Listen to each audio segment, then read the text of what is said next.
situation in the world is not getting better, but degrading before our eyes.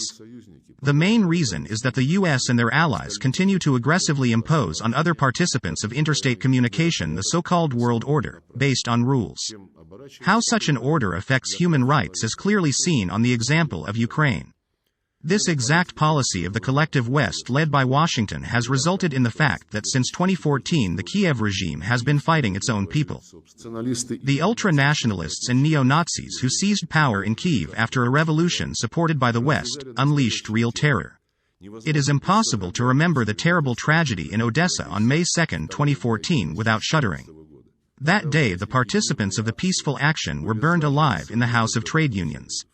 The criminals who committed this crime are known by name. They posed in front of cameras, but have not yet been punished. Irrefutable proof of massive shelling of civilians in Donbass are the mass burials discovered there. Forensics established that most of the dead were women and the elderly. Numerous facts of these egregious violations of the fundamental human right, the right to life, are simply ignored by our Western colleagues.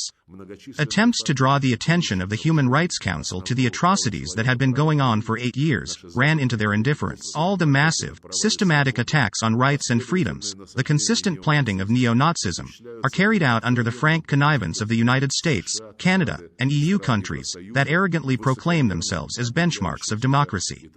The international human rights mechanisms of the UN, the Council of Europe, and the OSCE, which all these years couldn't find the courage to adequately respond to the blatant lawlessness in Ukraine, have also come under their unceremonious pressure.